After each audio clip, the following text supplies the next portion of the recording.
கர்த்தரும் பெற்றவருமாகிய இயேசு கிறிஸ்துவின் நாமத்தினாலே யாவருக்கும் வாழ்த்தலை தெரிவித்துக் கொள்கிறேன். ஒரு சமயத்தில் கடுமையான பனியும் புயலும் வீசியது.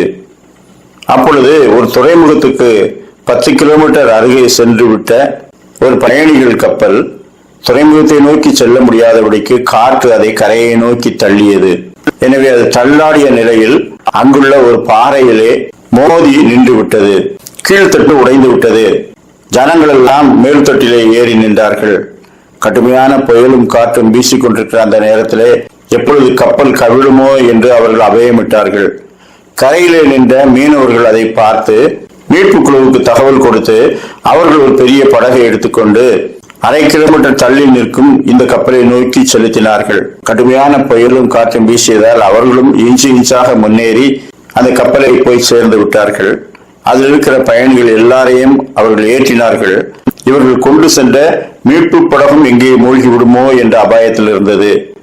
எனினும் மக்களை மீட்டு அவர்கள் கரையிலே கொண்டு வந்து சேர்க்க வந்தபோது அதனுடைய கேப்டன் சொன்னார், ஐயா, மிகவும் சிரமப்பட்டு இந்த ரெஸ்கியூ டீம்ல உள்ளவங்க கப்பலில் இருக்கிற எல்லாரையும் ஏற்றி விட்டார்கள். ஆனால் இன்னும் ஒரே ஒருவர் மட்டும் கப்பலில் இருக்கிறார்.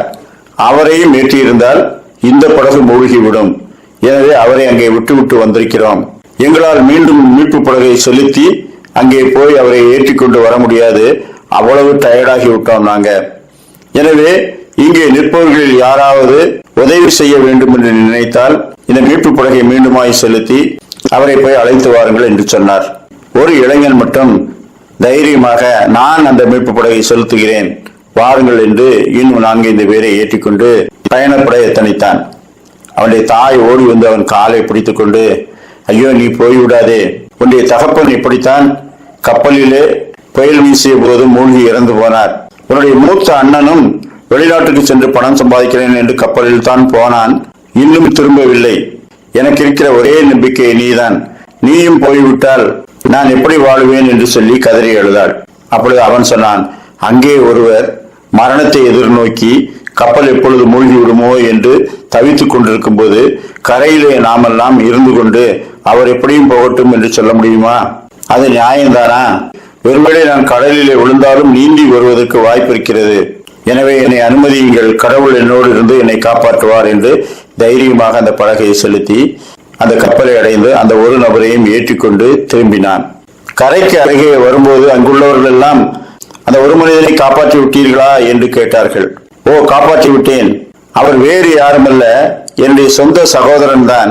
சில ஆண்டுகளுக்கு முன்பாக வெளிநாட்டுக்கு போனவர் இந்த கப்பலில் திரும்பும் போது இப்படி விபத்து ஏற்பட்டிருக்கிறது. நான் மட்டும் சென்று அவரை மீட்டிருக்காவிட்டால் அவர் மறித்திருப்பார். இதோ இருக்கிறார் என்று சொல்லி அவரை அழைத்து வந்தார். அப்பொழுது அங்கே மிகுந்த சந்தோஷம் உண்டாயிற்று. அந்த தாய் 2 மகனையும் கட்டி அணைத்துக் கொண்டாள். யோவான் 10:10-15 நானோ அவைகளுக்கு ஜீவன் உண்டாயிருக்கவும் அது பரிபூர்ணப்படவும் வந்தேன். நான் என்னுடையவைகளை அறிந்தும் என்னுடையவைகளால் அறியப்பட்டும் இருக்கிறேன். ஆடுகளுக்காக என் ஜீவனையும் கொடுக்கிறேன். உலகத்திலே வந்து எந்த மனுஷனையும் பிரகாசிப்பிக்கிற வழியாக இறங்கி வந்த தேவகுமாரன் அவர் வந்திருக்காவிட்டால் நாம் மீட்கப்பட்டிருக்க மாட்டோம். நாம் நம்மீது அவர் வைத்த அன்பு பெரியது. இறங்கி வந்த அந்த தேவகுமாரனை நாம் பற்றி கொண்டு ரட்சிப்பின் அனுபவத்தை பெற்றவர்களாய் வாழ்வோம். கர்த்தர் தாமே அப்படிப்பட்ட நல்ல சிந்தனைகளை நமக்கு தந்தருள்வாராக. ஆமேன்.